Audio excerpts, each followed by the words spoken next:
Alrighty. So essentially today we're going to start looking at inverse functions. Inverse functions, we focus on two main types of inverse functions being quadratic functions and then the inverse being a square root, which you'll see in a second, as well as the inverses of log exponential functions, which are log functions. So those are the things that we start to look at as we move into the grade 12 syllabus for functions. And we're going to chat about how we start to actually work with inverse functions in this lesson. Alrighty, so does anyone know, firstly, what an inverse function is? Like, if you had to give me a definition of an inverse function, what would you say an inverse function is? And you can raise your hand or you can just type it down in the chat, whatever. What is an inverse function?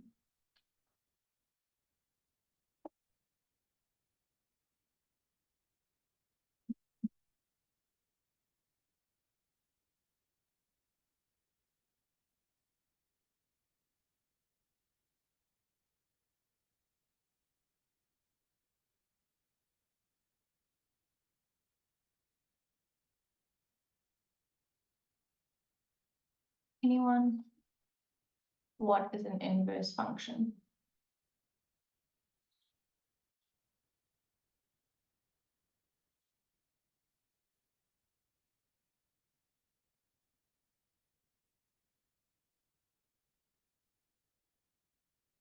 No one. Alrighty.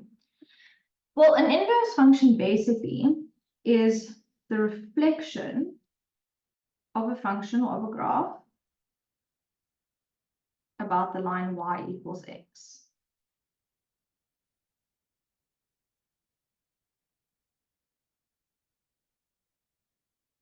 Right, now what we need to remember is that we've dealt with this line y equals x before. We've dealt with it in different contexts.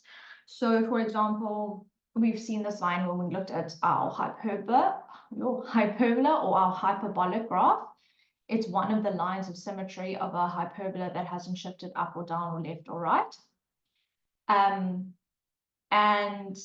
we've also seen it when we did transformation geometry in our junior grade. So when we're reflecting shapes and rotating shapes and translating shapes, we've seen this line before. So num nice and sometimes nice. So num the swapping of x and y. Awesome. I'm going to add that in a second. And it is a function reflected in the line y equals x. Amazing. Well done, guys. So that's exactly basic. The English today. Thank heavens I'm not an English teacher. That's exactly what an inverse function is. It is us reflecting a graph or a function about the line y equals x. Now, just to go back to Num's statement of swapping x and y, remember that comes from the rule that we learned in grade 8, grade 9 when we did transformation geometry. This rule says to us that we start with the coordinate x, y, and in order to in order to reflect about or over the line y equals x, all we do is we swap our coordinates. So if you've been given an original function, an original single coordinate, and you want to reflect it about the line y equals x, all you do is swap your coordinates and you will get the reflected image. All right, so on a very basic level, sorry guys, like I said, the English today is not Englishing, but we're just going to roll with it.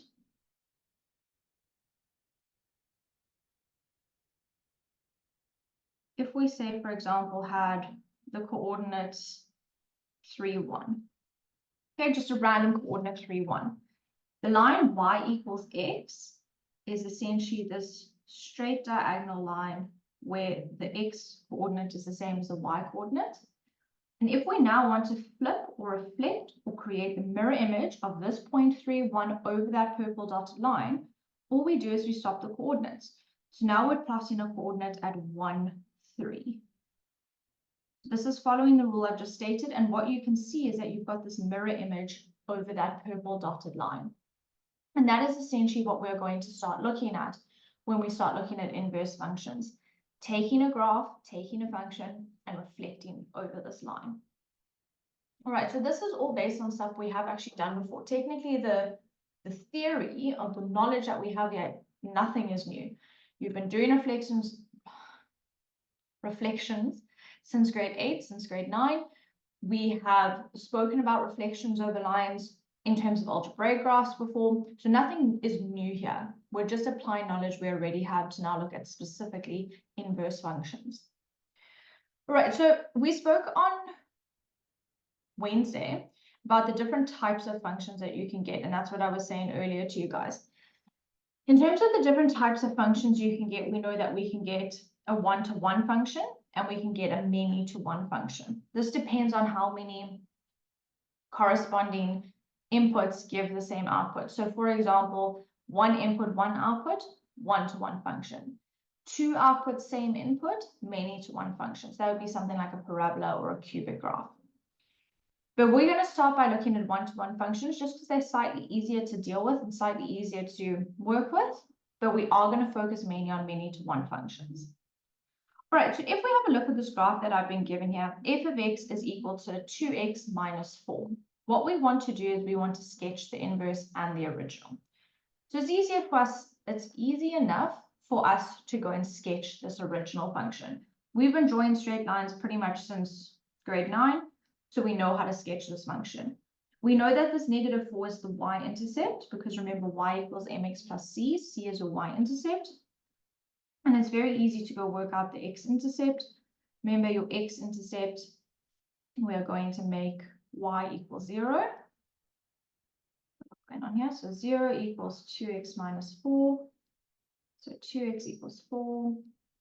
So x equals 2. Obviously, you don't need to show all of this working out. If you can look at that and get to x equals 2 without all of that, that's fine.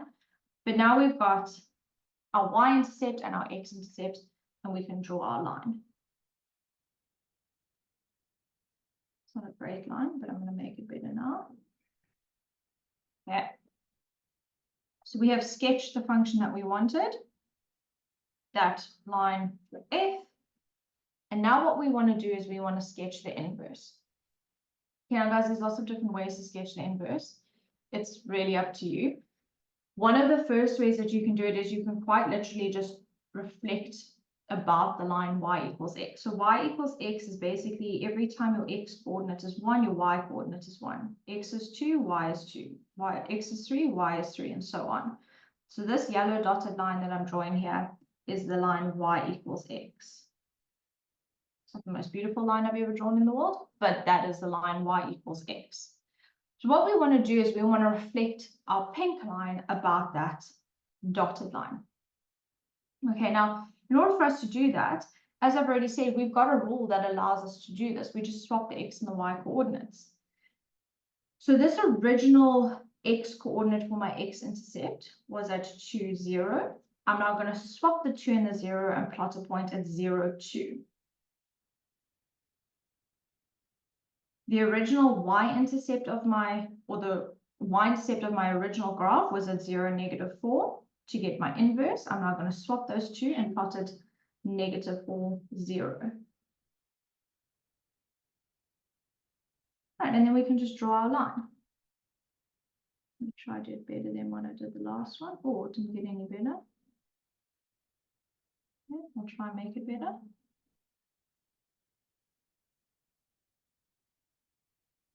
There we go, that's a bit better. Right, and so what you can see is that the purple line is a reflection of the pink line about the line y equals x. We have found the inverse function. Now, you don't have to necessarily do it like that. Another way that you can go about this is where you can algebraically go and find the inverse. So when you want to find the inverse function's equation, and we will definitely ask you to find this. So inverse equation. We rely on the rule that tells us to swap the x and the y in our equation. That is the rule that you need to commit to memory, that whenever you're working with an inverse, you are swapping x and y.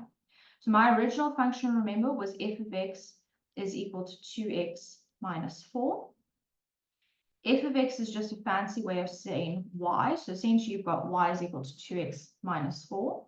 And for us to find this inverse equation, the first thing that we need to do is we want to swap x and y. So when I say swap x and y, that's quite literally what you do. The y becomes an x, the x becomes a y, and you've swapped your coordinates. That's what the rule tells me to do. If you go back to where we spoke about what the rule is for this line of reflection, it is swapping your x and y coordinates. So that's the first thing that we do. Once we've done that, the second step of this whole situation is to solve for y. Because by solving for y, we're making y the subject of our formula, and essentially we're getting our new functions or our new inverses equation. So to solve for y, I'm going to add 4 on both sides, so x plus 4 equals 2y. I'm then going to divide everything by 2. Okay, so Mamkile, can we not annotate on my thing? I think it was a mistake, so thank you for taking it off. I appreciate that. We're going to divide everything by 2, so we get x over 2 plus 2 is equal to y. So that is our inverse equation. Now, guys, what's really important is that there is actually a notation that we use for inverse functions. So only if the inverse is a function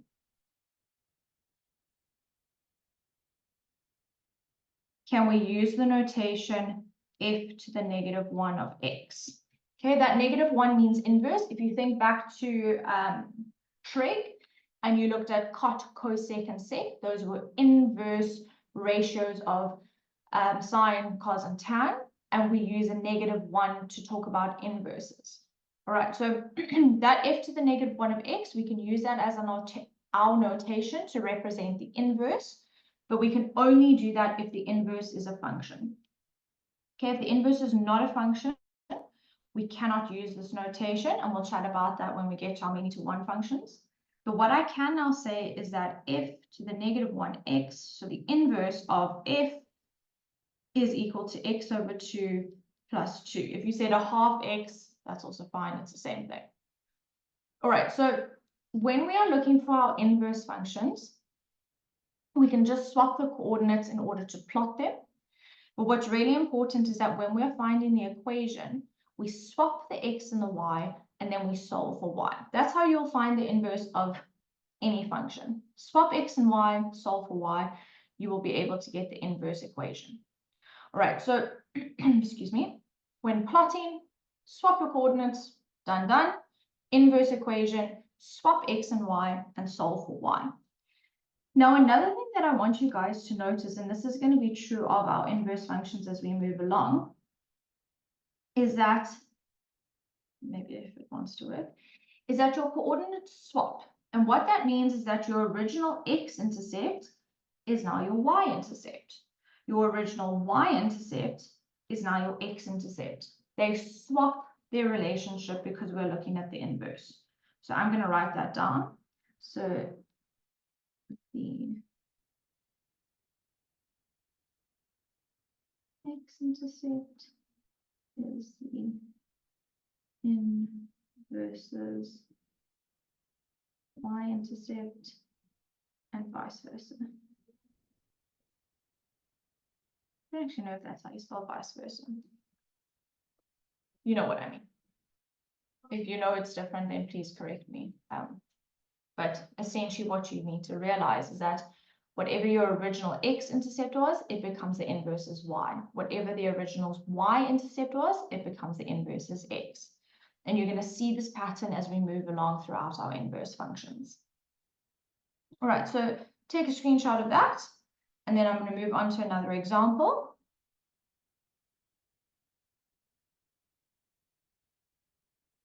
But essentially, guys, all you're doing is swapping coordinates when you plot and swapping x and y when you're finding the equation and then solving for y.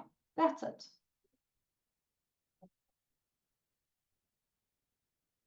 And remember, if you have any questions, you're welcome to put them in the chat. You're welcome to unmute yourself and ask whatever you're more comfortable with, but please do ask. Alrighty, so, whoopsie. If we go and have a look at a many to one function. Now, I've specifically chosen not to do a cubic because we haven't done cubics yet. I don't think many of you have started calculus yet either. Some of you might have, and that's absolutely fine, but we're more familiar with quadratic functions. And so that's the one we're going to use in order to have this conversation. So if we have a look at our many to one functions, what I have here is f of x is equal to x squared. Now we know that's a parabola. There's nothing too tricky about this parabola because it hasn't gone up or down. It hasn't shifted left or right. It's just your basic parent parabola. So we can easily go and plot this parabola. And guys, remember you've got the table method on your calculator, but you can also just substitute in points in a table and find your corresponding output. So if I sub in positive 1, 1 squared is 1, so I've got a coordinate there. If I sub in 0, 0 squared is 0, so my turning point is at 0, 0. If I substitute in 2, 2 squared is 4, and so you keep going. And so what I get is this quadratic or parabolic function. Okay, I hope I'm going to be able to draw this nicely. No, apparently I'm not. Usually when I go half, it gets a bit better. Okay, so there's my function of f. Now we already know, because we spoke about it last week, Wednesday, that the inverse of a parabola is not a function. We'll see why that's the case now, but we do know that. And if you don't know that, remember the videos are on the YouTube channel, so go back and rewatch. But we did have a look at an example like this. All right, so remember, if we're just sketching, that's fine. All we need to do is swap the coordinates. So this was a coordinate of 0, 0. It doesn't change. That stays 0, 0. 1. 1, 1 stays 1, 1. But this coordinate, so this original coordinate of 2, 4, when I now swap it to create the inverse function, I now get 4, 2. I need a slightly darker color here. Okay, so 4, 2. When I go to negative 1, 1, when I swap it, it now becomes 1, negative 1. And when I go to negative 2, 4, when I swap it, it now becomes 4, negative 2. So what we get is an inverse function that looks something like this. Right, we'll add a label in a second. But let's quickly chat about why we know or how we know this is not a function. Remember, it's failing the vertical line test. So the vertical line test, if the vertical line that we draw anywhere on the graph cuts the graph more than once, we have got a relation. We do not have a function. We only have a function if our vertical line cuts the graph once anywhere along its domain. Whereas in this case, just so you can see, if I were to draw my vertical line, no matter where I move this vertical line on the purple graph, it's cutting twice. No matter where I move it, it's cutting twice, which means it fails my vertical line test. And so therefore, it is not a function. Oh no, sorry, I made a boo-boo. Skip this line.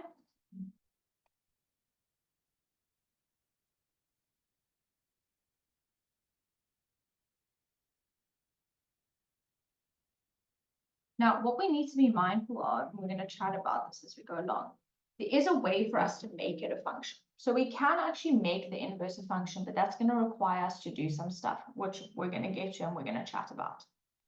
However, before we get there, let's go and work out our inverse function equation. So remember, our original equation was f of x is equal to x squared. F of x is just a fancy way to say y, so y is equal to x squared. We swap x and y, and then we solve for y. So in this case, in order for me to solve for y, I would have to square root both sides. Now just remember, when you square root something, it can be positive or negative. So we need to remember that plus minus x is equal to y. And so what we have got is our inverse equation. Now again, because the inverse is not a function, and we can see that, we cannot use that notation f to the negative 1. We just stick with y. So this function here is y is equal to plus minus square root x. All right, so when we are finding the inverses, particularly of quadratic or parabola functions, the inverse is not a function. We can, however, make it a function. And this is where we're going to chat in a second. All right, so I don't know why I've put this note so far down, but we're just going to move it up there. So this is what I was saying now. The inverse of a many-to-one function is a relation. It's not a function. And in order for us to make it a function, we can restrict the domain. So that's what's highlighted here. If we restrict the domain of our inverse, or rather of our original function, we can create an inverse that is actually a function. And we're going to have a look at the two scenarios in which this happens, or rather the two ways in which we can do this now. So take a screenshot before I move on. Now, guys, I know this is a lot of information, but knowing this stuff is going to be able to help you actually answer the questions later on. But again, if you do have questions as I'm going along, please just ask.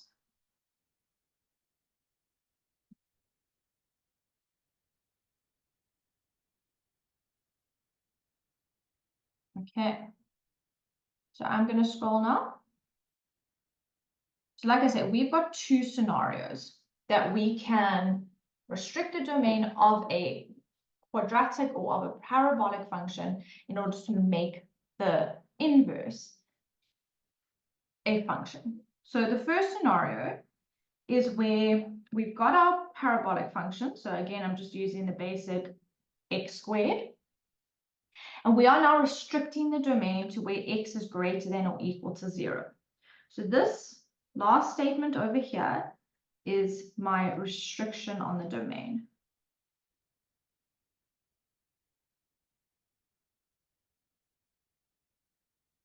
And what that is basically saying to me is that I will have no graph where x is less than or equal to 0.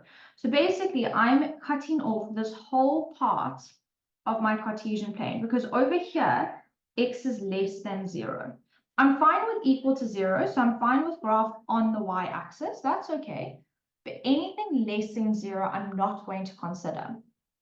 So if you consider that parabola that I drew earlier, it was something like this. Sorry, I can't quite draw a curve if I don't have the points.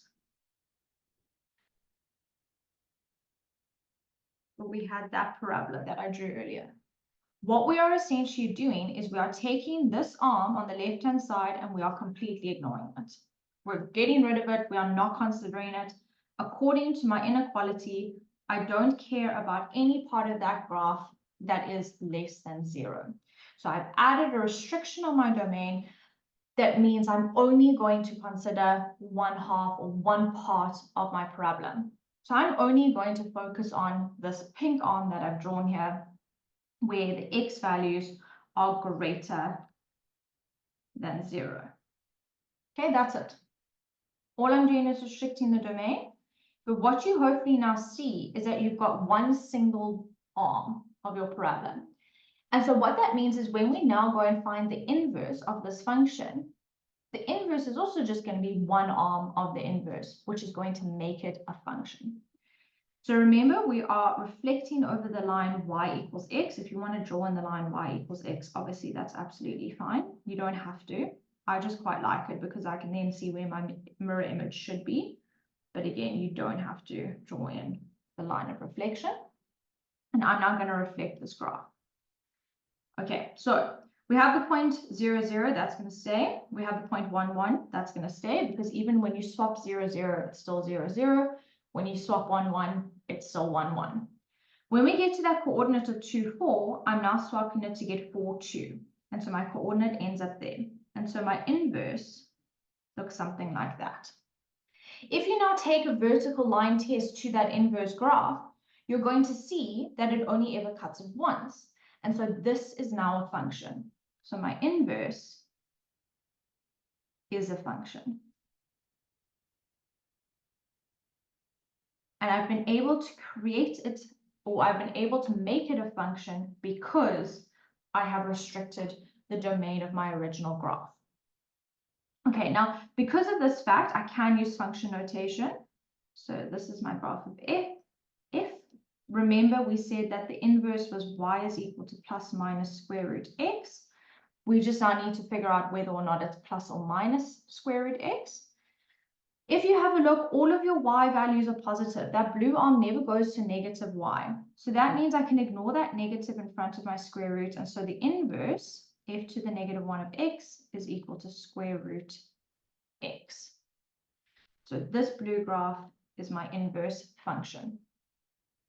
All right, and me deciding, remember, me deciding of whether or not should have the negative in front of the square root just came from me looking at my bracket, my function.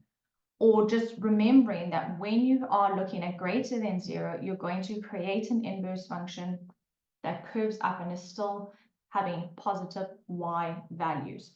And so we then know that the y value or the expression for y should end up being positive. Okay, so guys, if we just quickly go down to this little table that I have here, what we want to do is we want to fill in the domain and range for both of these functions. Now, just remember, range refers to y, domain x, so we're looking at the y values and the x values. So if we start with our graph of f, so the pink graph, my range is y is greater than or equal to 0. It's all of these y values from the x-axis up, so y greater than or equal to 0. In terms of the domain, the x values, remember that arm is going to just keep going towards positive infinity. And so my domain is x greater than or equal to 0. It's not element of real, because remember, we cut off a whole bunch of x coordinates when we restricted our domain. So it's x greater than or equal to 0. If we now go and have a look at our inverse function, the range of the inverse function, again, even though the arm is sort of now on its side, that arm still just keeps going up and up and up towards positive infinity on the y-axis. So this would again be y is greater than or equal to 0. And if you look at the arm, hopefully this is quite clear. It goes from 0 all the way to positive infinity on the x. So x greater than or equal to 0. Now, it's not super clear in this example just because of where the inverse arm ends up sitting. But what you're going to see is that with your inverses, the swap idea is still going to continue. So we're swapping coordinates. We are swapping the x and y to find the equation. What you're eventually going to see is that the domain and range swap as well. And you'll see it better in the next example. But this idea of swapping with inverses is really, really important. Right, so let's take a screenshot here. If you guys have questions, please ask. But this, like I say, is the first scenario where we can restrict the domain, where we restrict it to x greater than or equal to 0.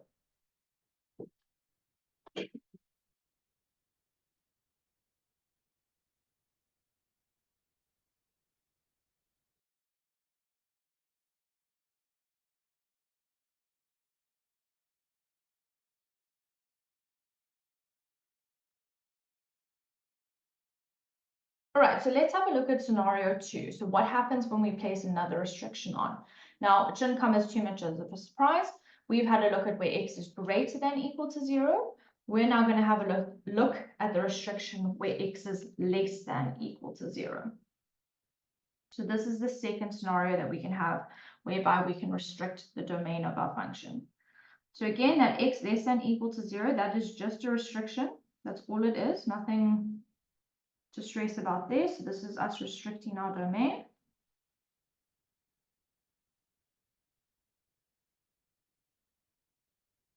Guys, please don't draw on the screen. Thank you. Sorry, I didn't see who it was that time. I know things happen, so I completely understand it's a mistake, but let's just be mindful. Okay, so that's a restriction on the domain. So I only care about the x values less than or equal to 0. So all of these here, I don't give two hoots about. Don't care about any of those because those are all my x values greater than 0. I care about where it's a less than or equal to 0. So if we think back to our original graph, we can plot those coordinates for ourselves to see the arm. Remember, whoopsie daisies. Come on. Remember, technically you would have the whole parabola, but we don't care about anything on the right-hand side. That's not what I want. I only want the x values less than or equal to 0. So there we go. This is -1, 1, and this is -2, 4. I'm just going to write those down so that we can get our inverses.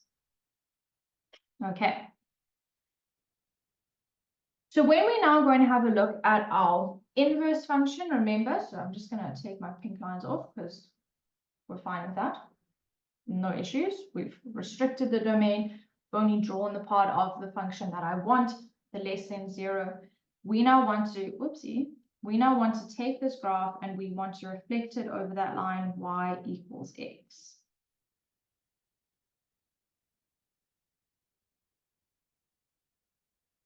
Okay, Now think of this as your mirror image. We're taking this pink line and we're flipping it over the yellow. And this is where, like I said, you're going to see that swap of the domain and range. So when I now plot this inverse function, we can go find the equation in a second, but what we're going to do is we're going to swap the coordinates. So we have a coordinate of -1, 1. We now have 1, -1.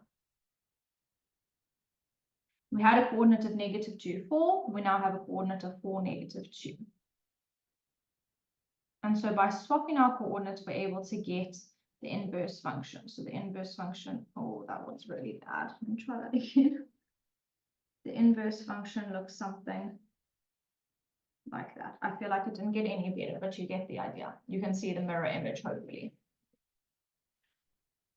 Alrighty, so remember the pink graph is my original graph where I restricted the domain to only the x values less than equal to 0. And when I reflect my graph, I now get that blue graph. It's not the most beautiful thing in the world, but we're going to be fine. So remember again, the inverse function that we found was y is equal to plus minus square root x. Look at where your inverse is sitting. This is now where all of your y values, because all of these y values here are negative.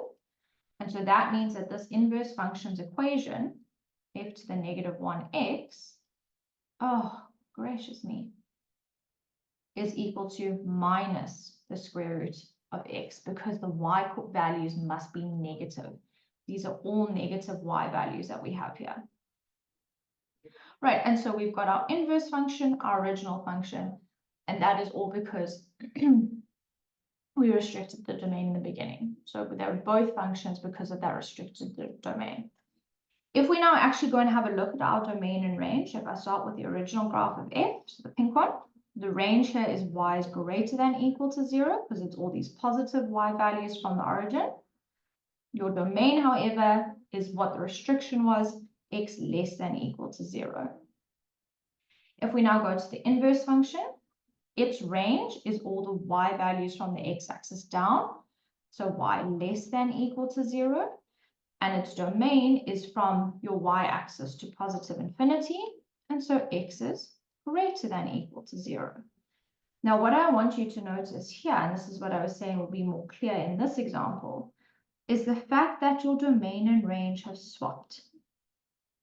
Okay, so your original range was greater than 0. Your inverse domain is greater than 0. Your original domain was less than equal to 0. Your inverse range is less than equal to 0. So what you need to notice, let's not use this gold, is that the range of the original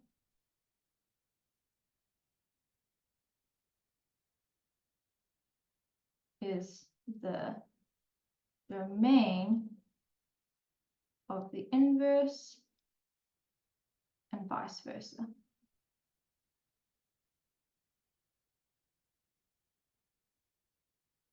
Again, I don't actually know if that's how you spell vice versa. I always used to spell it F-V-I-S-A, but I don't think that's right. Vice versa. Alrighty, so as you start to do more and more of these inverses, you're going to see this relationship with the swapping. You're going to see the domain and range swap. You're going to see when we start talking about asymptotes of exponentials, asymptote swapping, all of this idea of a swap is so, so important. That is what's going to drive our inverse functions. Alrighty, so again, let's take a screenshot of the second scenario, and then you're going to try some by yourselves here in terms of sketching inverses and finding that function or the equation. And again, Greetles, if you have questions, please just ask. Just unmute yourself or put it in the chat. Everything's open. I can see you, I can hear you, so please just ask.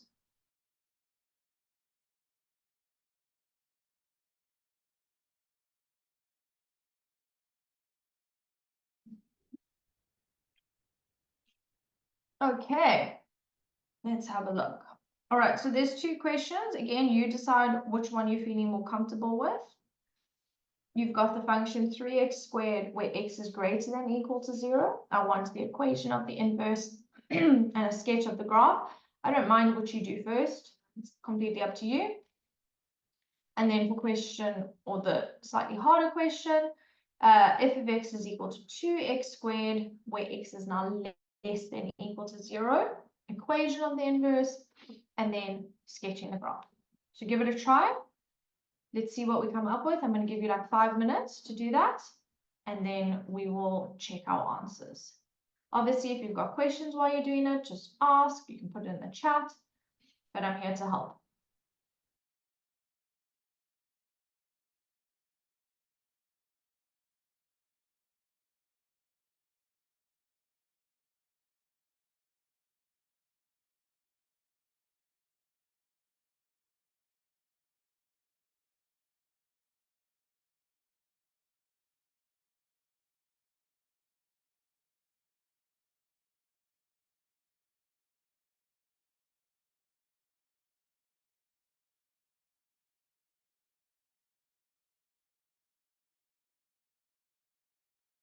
Caitlin? Hi, ma'am. I wanted to ask, are these type of questions we will see in exams, or will it be a bit more difficult than what we're currently busy with? So this is definitely the type of thing you can expect in your exams. So when it comes to inverse functions, they don't get too tricky. Okay, I say that hesitantly because obviously we can throw in a hard question, but when it comes to your exams, it's definitely sketch the inverse, find the equation of the inverse, range and domain of the inverse. And that's pretty much it. We might throw in like a transformation question, like give the equation of the inverse if it's shifted 2 units up or whatever, and then you can have a look at it there. But it's pretty much what we've done here: sketch, equation, range, domain. When we start looking at exponentials on Wednesday, we can then bring in asymptotes, but it really is the basics. It doesn't get too much trickier than this. If you do want an idea, though, you can have a look at past papers, but we are going to do some past paper type questions so that you can see how it is tested. Okay, thank you, ma'am. No problem.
Yeah, I'm going to give you another 2 minutes or so.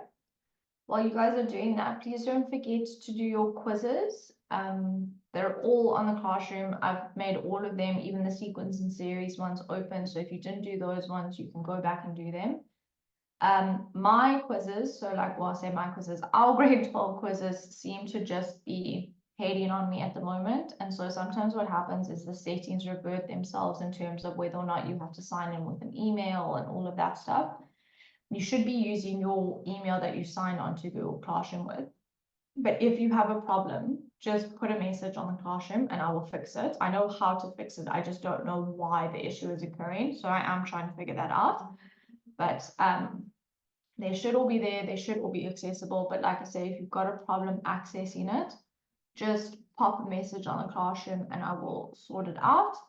But like I say, hopefully there's no issues. But if there is, I know how to fix it. I just don't understand why the issue is happening. I'm doing my best to figure it out. But technology is fighting me on this one.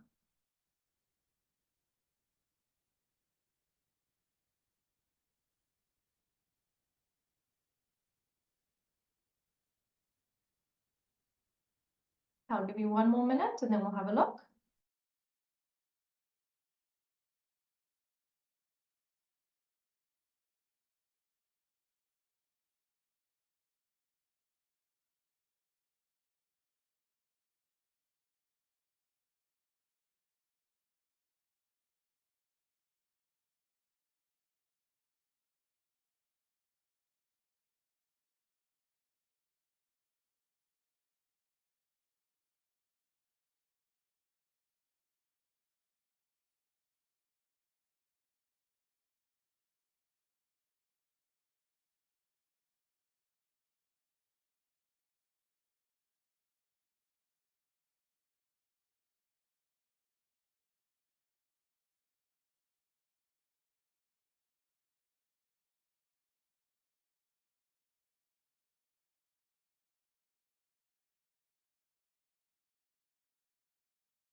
Okay, great. 12. Let's have a see. Right, so remember both answers, you can screenshot both, and then you can see where you're at.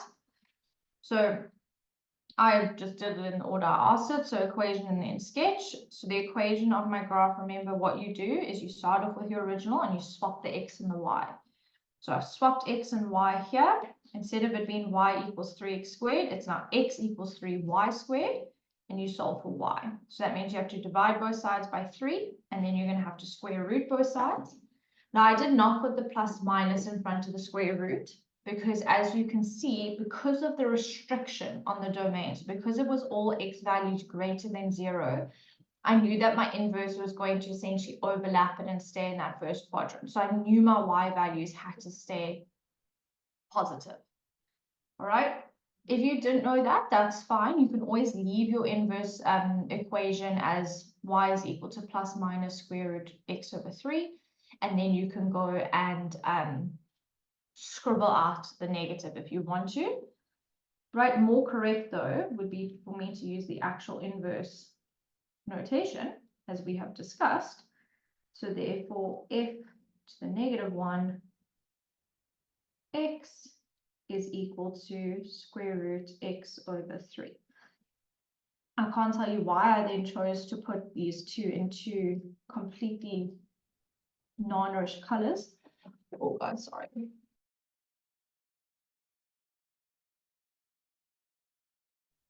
I just choked on some air, so that's okay.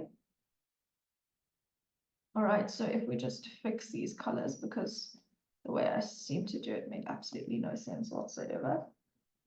There we go. Right, now the inverse is actually purple and the original is actually pink, as it should be. Oh, sorry, grade 12s. Don't know what happened there. Okay, so there we go. There's your original, there's your inverse. Remember, because the inverse is actually a function now, you can use the notation f to the negative 1. If it was not a function, then you just use y. So f to the negative 1 is only if your inverse is a function. And you do that, or you check that by doing the vertical line test. Okay, so when it comes to the medium question, again, my colors are weird, but we're just going to roll with it. They are labeled, so it's fine. We had 2x squared. Find the equation, swap x and y. So we have x equals 2y squared. Solve for y. Now remember, when you square root is positive or negative, but because of the restriction of x less than 0, you know that your inverse is now going to flip on the other side and be where y is negative. And so you put the negative in front of the square root to ensure that. Again, let's use the proper notation. Simtanda, I do see your question, I'll get to it now. F to the negative 1x is equal to minus square root x over 2. So that would be the correct inverse notation in this example. All right, so take your screenshot. I'm just going to answer this question. Struggle a bit to get the coordinates of the first one. Simtanda, can I just double check the coordinates of the original function or the coordinates of the inverse function, or both, just so that I know which one I'm talking about?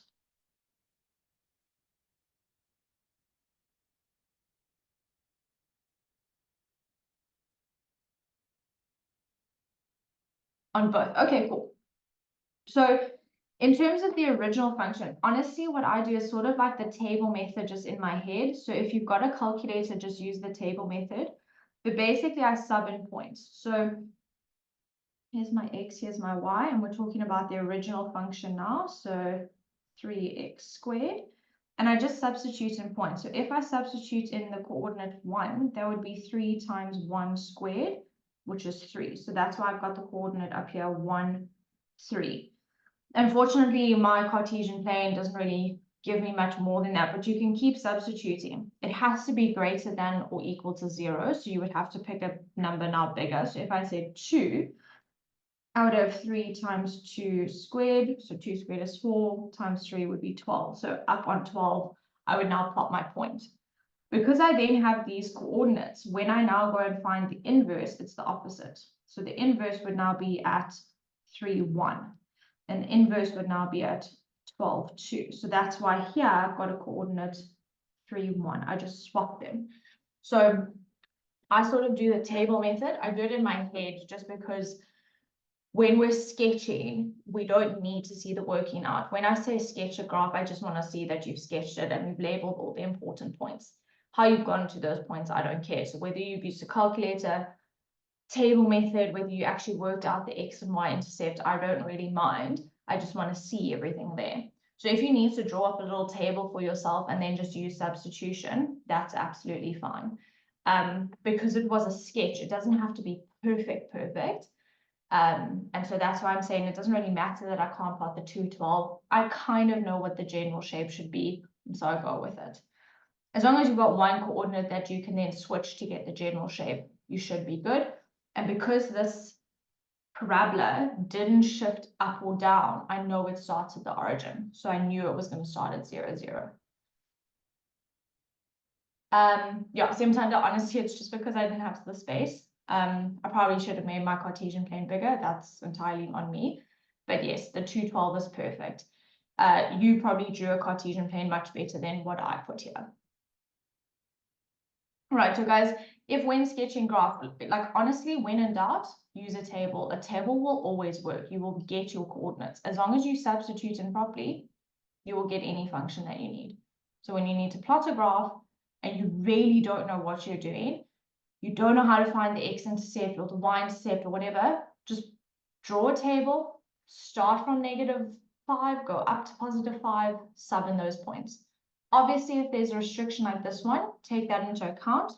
So because of x greater than 0, I obviously didn't do any x values less than 0. But if there's no restriction, set up a table and plot. A sketching question is anywhere between like 2 and 5 marks. Those are easy marks to get. So if you don't know, draw a table, sub in, plot those points, draw the sketch. Okay, so I hope we've all got those screenshots. I'm really hoping I'll be able to do the last, I think I'm going to be able to do the last example. And this is going to go back to Caitlin's question in terms of what is this going to look like in an assessment. So it's great. We've done some sketching, we've done some equations, and that's all well and good, but what is this going to look like when it comes to an assessment? And this next example is going to show you that. Right, so I hope we've all got our screenshots. I'm going to move. So, Caitlin, this is the answer to your question. Oh, sorry, Amanda. If there's no restriction, yeah, so Amanda, if there's no restriction, it will then be the full parabola that you're drawing, and then you can have both negatives and positive. I say -5, just pick a negative, pick a 0, and pick a positive. So I always, honestly, I go -3, -1, 0, 1, 3, because that gives me 5 coordinates that I can plot, which is then perfect. But you decide what you're comfortable on. As long as you've got a negative, x is 0, and a positive, you'll be good to get the general shape. But yeah, if there's no restriction, at least one negative, at least one positive, and then 0, because if x is equal to 0, that will be your y-intercept. So you've got one of those important points that you have to show. Alrighty, awesome. So guys, this is the type of question you can expect in an assessment. Like I said, we are going to do some questions from past papers so that you can see that as well. But this is the sort of thing. Now, this automatically looks scary because you've got the y equals x sign, you've got g, you've got f of x. There's a lot going on here, but read things carefully. So below the graphs of f and g, now what's a bit different here is that I haven't put those equations in the information. I've actually put the equations for these functions on the graph itself. So g of x is this line over here. And if you have a look at how this formula looks, this is a hyperbola. Whenever, so remember, whenever your x is in the denominator, you have a hyperbola. So because I've got 1 over x, x is in my denominator, that is a hyperbola. And then I've also been given the function f, which is this pink line over here. Apparently my pink line just stops, because that makes sense. There we go. And this is a square root function. Now, hopefully what you've been seeing is that a square root function is actually the inverse of a parabola. So this is the inverse of a parabola. That's not too important. It might be important later, we'll see. It is, but we'll see. But whenever you've got a function that has a square root in it, that is the inverse of your parabola function. Okay, so this says, determine the coordinates of A. Who can tell me what is special about point A here? What is point A?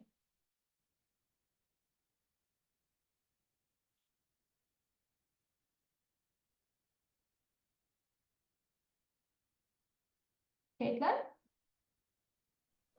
Ma'am, it's when the two graphs of each other, they are touching each other. That's what's special. Awesome. And do you know, or do you remember how we find that point of intersection? That's okay. That's absolutely fine, but that's awesome. So guys, really important is actually knowing what the point is. If you've got no idea what the point is, then everything else is pointless. No pun intended. All right, so awesome. You equate the two. So whenever we want to find the coordinates of a point of intersection, we take the two equations, so the 1 over x, and we equate it to the other, square root x. And this is how we are going to essentially find our equation that we want. Okay, now guys, I'll get rid of that square root first. Like, get rid of it. We don't need it. To get rid of the square root, we square both sides. We get 1 over x squared. Just remember, you would have 1 over x being squared.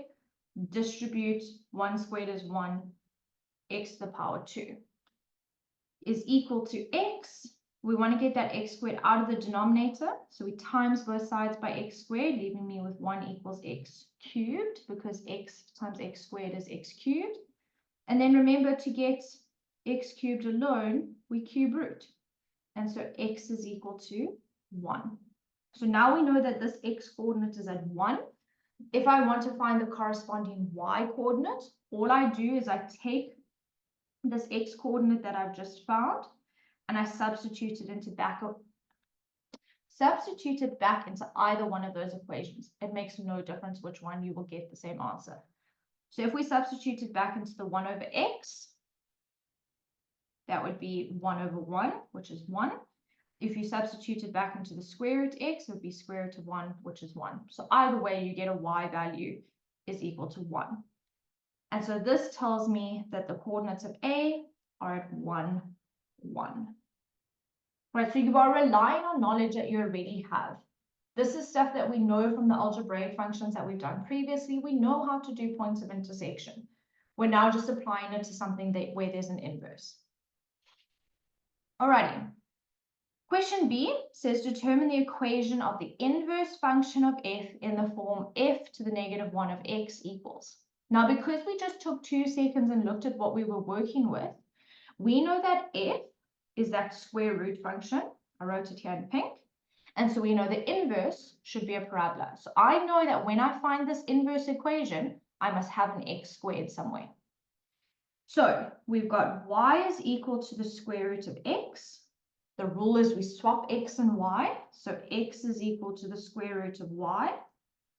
We then solve for y. So to get that y alone, I'm going to have to square both sides. And so x squared is equal to y, which means my inverse function is f to the negative 1 of x equals x squared. It's as simple as that.